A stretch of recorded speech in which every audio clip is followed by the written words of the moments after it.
Today we start question number 30. Suppose G is a finite group and Kg number of conjugate class of G is 3. Then show that either G is cyclic group of order 3 or is non-abelian group S3 of order 6 up to isomorphism. If all the three classes of G are of length 1,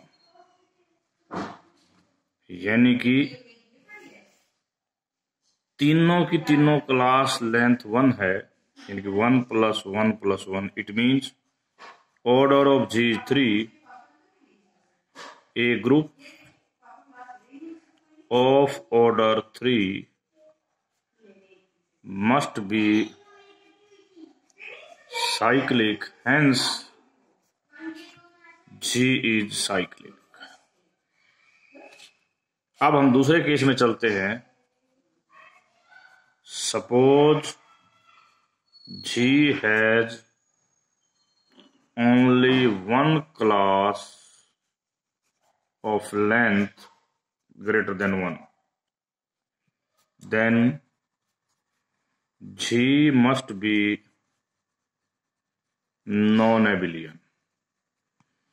तो हमने कह दिया कि पहली class का नाम C1, दूसरी का C2 और तीसरी का C3. हम पहले केस में ले चल रहे हैं कि C3 में एक से ज्यादा एलिमेंट है और C1 और C2 में एक एक एलिमेंट है. यदि ऐसा है, टोटल यदि हम कहते हैं ग्रुप में n एलिमेंट हैं, तो इस क्लास में एलिमेंट की संख्या बचेगी n-2, क्योंकि एक एक तो इधर उधर चला जाएगा. और क्लास का ऑर्डर ग्रुप के ऑर्डर को डिवाइड करता है. n-2 पहले से n-2 को भी डिवाइड करता है. इसका मतलब n-2 2 को डिवाइड करेगा, दोनों के डिफरेंस को डिवाइड करेगा.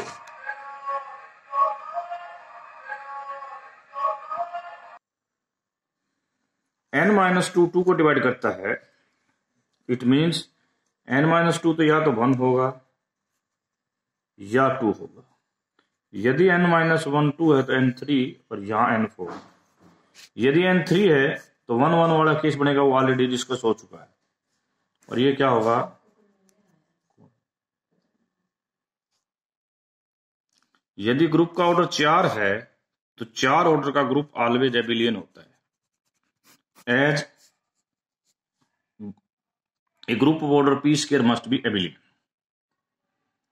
यदि ग्रुप एबिलियन हो गया तो उसकी क्लास बनती है 1 + 1 + 1 + 1. ऐसा तो पॉसिबल नहीं. ये केस हम ऑलरेडी स्टडी कर चुके हैं.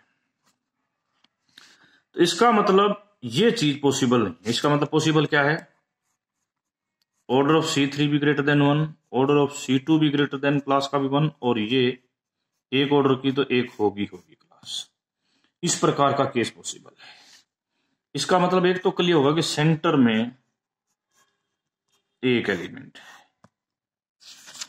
अब हम कहते हैं कि जो n एलिमेंट थे वो इस प्रकार टूटे, order of class of 1, order of class of 2, order of class of 3. ये वैल्यू है 1, यानी कि n = 1 plus order of class of C2, order of class of C3. अब हमारे जो नियम हैं, रूल्स कहते हैं order of class 3 C3 order of G यानी कि n को डिवाइड करेगा, ऑर्डर ऑफ C3 इसको भी डिवाइड करेगा, ऑर्डर ऑफ क्लास ऑफ 3 इन दोनों के अंतर को भी डिवाइड करेगा. Their difference is this. ये इसको डिवाइड करेगा, इसका मतलब ये चीज इससे लेस देन इक्वल टू होगी। सिमिलरली आप ये भी बना सकते हो। अब यहां से हम दो पार्ट करते हैं। क्या ऐसा पॉसिबल है कि दोनों स्ट्रिक्टली लेस देन हो? मैं कहना चाहता हूं पॉसिबल नहीं। यदि ये है तो इसका मतलब ये हो जाएगा, ये है तो इसका मतलब ये हो जाएगा। इसका मतलब कि both are equal. Okay, both are equal. Equal होने पर क्या होने वाला है?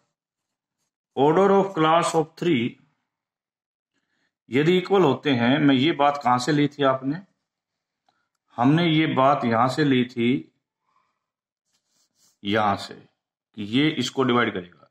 यदि दोनों इक्वल हैं तो ये चीज इसको डिवाइड कर देगी, और ये चीज पहले से इसको डिवाइड करती है। इसका मतलब ये चीज 1 को डिवाइड करेगी, जो कि कंट्राडिक्शन है। इसका मतलब ये इक्वल भी नहीं हो सकते, यानी कि ये दोनों केस पॉसिबल इकट्ठे नहीं है। यानी एक में तो इक्वलिटी जरूर आएगी, at least one should be equality, ठीक है ना? एक में इक्वल जरूर आना, दोनों लेस नहीं हो सकते। इफ वी अज्यूम दैट कि ये इक्वलिटी है, ये इक्वलिटी है, ओके। अब ऑर्डर ऑफ जी जो कि n था 1 प्लस ये था। अब इसकी जगह पर आप क्या रख सकते हो? ये रख देते हैं।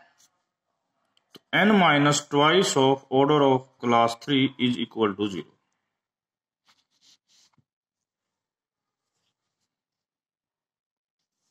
या दूसरी भाषा में हम ये भी कह सकते हैं कि ये रख दिया मैंने, इसकी जगह पर वैल्यू रख देता हूं तो ये आ जाएगा n equal to twice plus 2 order of class of 2। तो n minus twice of order of class 2 is equal to 2।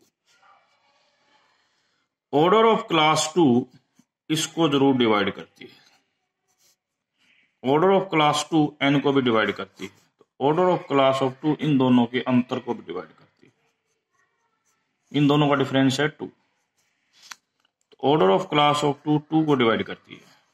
But आपने कहा था कि इसका ऑर्डर ग्रेटर देन 1 है, तो इसका ऑर्डर हो गया जी 2। इसका 2 होते ही यहां पर कितना आ जाएगा? ऑर्डर ऑफ क्लास ऑफ 3 आ जाएगा। ऑर्डर ऑफ क्लास ऑफ 1 है, तो टोटल ग्रुप में कितने एलिमेंट हो गए? ये कुछ और नहीं, S3 की ऐसी ही क्लास बनेगी। यदि आप इसकी बजाय दूसरा प्रूफ ले लेते, इधर 2 रखते इधर 3 रखते, तो ये इधर आ जाता, ये इधर आ जाता, फिर भी क्या बनता? S3। तो इट इज प्रूफ कि या तो ये ग्रुप Z3 टाइप का होगा या ग्रुप S3 टाइप का होगा। ओके, विद दिस रिमार्क्स कि जो G होगा या तो इसके आइसोमॉर्फिक होगा या इसके आइसोमॉर्फिक होगा। Our question is complete.